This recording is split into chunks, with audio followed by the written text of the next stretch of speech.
how Xenoblade Cross explains the biggest mystery of Xenoblade 3, just like Xenoblade 2 expanded on mysteries of Xenoblade 1, and vice versa. Xenoblade 1 explains some Xenoblade 2 events. Xenoblade Cross has just opened the floodgates to tons of possibilities and lore revelations that explain some of the mysteries left in Xenoblade 3. So, today's topic is how Malos returned in Xenoblade 3 as End's sword, and even back to how he spoke to Numa after death in Xenoblade 2. We'll also dive into how Noah returned after death in Voldemort's topic, how he split into N, and other smaller topics. We already explored these ideas briefly in previous videos, but it's not necessary for today, as we'll dive deeper and with new ideas. Still, I want to check out these videos later. Anyways, first and most importantly, how Malos returned. What's inside the Sword of the End holds, that would be Logos. I mean, it's Malos, but Malos for the time being is dead, or has disappeared. As to why Malos is there, I'm sorry about this. I think we now have either the answer or the road to a proper one in the next games. I'm pretty sure that the Nexus is what's behind it. Let's recap. The Nexus, or Rift Between Worlds, is the afterlife-like plane between universes where all consciousness and sentient souls depart towards the abyss, in form of light motes. However, you can channel these minds through a vessel, as we saw with Void and the Whta, and Origin Metal. So, the key is Malos dying in light mode, as well as his connection to the Conduit, the gateway to other universes as part of the Trinity, and Onto's arc Origin. We've seen people dying in light modes in every game, a bit in 1, White and Yellow, Lao after getting a biological body in Cross, Blades as Blue Light in 2, how we spoke to Adam when he's dead, and everyone in 3. We've come to learn that yellow modes are those fully passing away, while blue modes are departing souls still trapped in a system, like the Blade system in 2, or Cursed/Bind souls in Husks, and Mobius in 3. Now, near the end of Xenoblade 2, Malos died in light modes, and later talked to Numa while inside of Ion, channeling his soul. Probably the link to Ion, a vessel made to contain the whole Trinity, asking how was it being alive. Malos has a soul? Two things. Let's remember that in Blade, what they consider souls is also consciousness. And most importantly, Malos, as part of the Trinity, has organic components, according to the Siren Model Kit lore.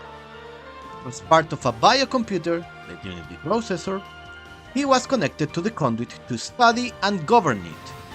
They formed a special bond with the Rift, being able to wirelessly drain and channel the leaking energy from its dimension.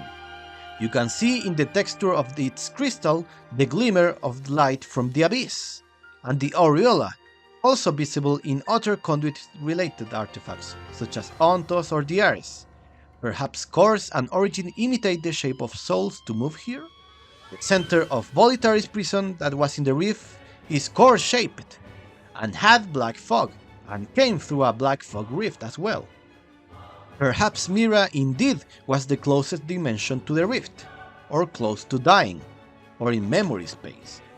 Now, having organic components could also be very important to interact with the Conduit, as the Ares, or rather the Course, need a real body of flesh to work properly, hence why Void needed Al, who already interlinked with the Course, as Void himself lost his body. So, Malos died in light modes, departing, leaving the rest to Numa and Rex. Years later, as the two universes started to reunite and intersect. Perhaps in the Nexus itself, as it's the space between universes. Where else could universes meet? Literally what's outside all universes. His soul found its way to the Ark, to Origin, or Origin's memory space, following the idea of memory space built through the Nexus, with the possibility of using Origin Metal as a vessel. Rex and even A praised Malos a lot in Future Redeem, as if he would agree with them. So perhaps Malos' consciousness wanted to know how the world he left was doing, saw it at risk, and chose to intervene, pausing in the Sword of the End, and would come to possess. Also, his connection to the Rift may be behind his annihilation-like powers, perhaps putting matter of all rest in contact with antimatter, hence corroding everything. This idea of Origin using the Nexus as a base for its memory space or something similar could also explain why Pyra, Myhtra, and Fiora manifested through objects, both in Origin metal, and not as people in Ionios. As physical people putting their souls in Ionios, they would be limited and bound by the rules of that physical world and the flow, like Shulk and Rex. Lifespan, endangering their existence, Mobius system, limited energy within Ionios, etc. As Zed on command of Origin weave the fabric of this world. While as through soul streaming, they can maintain their superior admin rights and autonomy as they reside in the Nexus, the so-called power from outside the flow, and not under the risk of being wiped out from Ionios. In other words, in Ionios they can be erased and have limited energy. Outside Ionios, although unable to physically help, they can provide power outside the flow without risk. We could also find a relation of that idea with Alpha, part of Ontos. Although he had a link to the Rift and could open rifts, he needed a body outside memory space, Nile, and not only that, but using the life of the city people to depart with Origin. There is something here. He expelled yellow motes similarly to the Ares in Cross, but these motes of Alpha would be the city people that decided to follow him. Not only that, but why city people? Aside from his reasoning of new life worth saving, they die in yellow motes no matter what. They go directly to the Rift. They are not tied to Origin, nor coursed in the flow. There could be something there in relation to Alpha using those straight to the Rift souls to move Origin there. Also, Shulk and Rex became yellow motes and went to this big beam of light. They became the new soul of the world, as Alpha was it before. So in a way, becoming part of the soul of Origin to sustain the world's existence.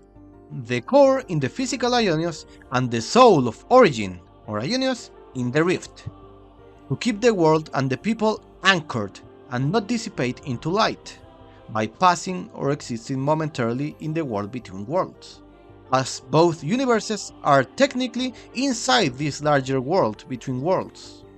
It's the big box full of smaller containers, and when they collide and annihilate, leaving only light, only Origin will remain while it recreates the world using said light, fixing it into compatible matter. Origin, aka the Chariot of God, a reverse phase transition experiment. Now, Mio and Noah died in yellow motes in the past, meaning they departed outside of Mobius control/systems, so to the Rift, to the Nexus or Beach equivalent. And as discussed in the past, plus some lines from Set, it would mean a part of Noah chose to come back, not that Set brought him. He desired eternity the most. Existing in that place was a result of his own choices. Al was able to navigate in the Nexus, the Rift, thanks to the Ares. So, N's connection to Malos would be the equivalent here. After all, both the Ares and Malos are connected to the Conduit and the Rift, in a way. Now let's remember these bodies are clones, yet linked to the original soul. Why is this important? Well, this could be something to do with the Hooded Kid, a fragment of Noah's psyche, even before turning into Mobius. The Noah, born from Ionios that departed, unconsciously chose to come back. However, by doing so, he would drag the real Noah, the kid from the intro, back to Ionios too, as they are one soul. Basically, the idea of the coward, ID, and Faye, and our current Noah divided from N. From all of this conflict, an already fragmented soul, and perhaps Malos giving him one more chance. Or something Nia planned. Or both. The part of Noah that still wanted a full life with Mio, not giving up on that world, for better or worse. Similarly, and also discussed before, A gives hints that even before the physical split, Ontos already had an inner conflict and fragmented personality as well. And also kinda like the part of Matthew that had doubts and Alpha tried to absorb, the inner conflict, turmoil. Absorb a small aspect of one, the spirit or hidden feelings that wants to go and resonates with Alpha. Kinda like Ouroboros, when the user's consciousness resonates with one common goal and their spirits transforms. Not even Zed knew how N would come to possess the Sword of the End, that which makes the fabric of this world mercurial. Unimportant, but there's also a tiny chance that when Noah departed to the Nexus or the beach, he could have met Malos' soul outside of his sword, perhaps seen his true form, or at least hear him. After returning and making a deal with the devil, N would then bring Mio's soul back, and Zed would give them eternity. N was to cut down the citizens that were Alpha's source of power to fuel M instead.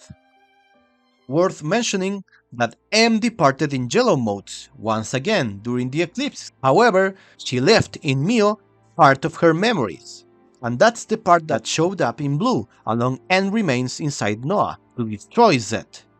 As said, there is a blurry line in what Xenoblade considers a soul and a consciousness. At the end of the day, everything is just data.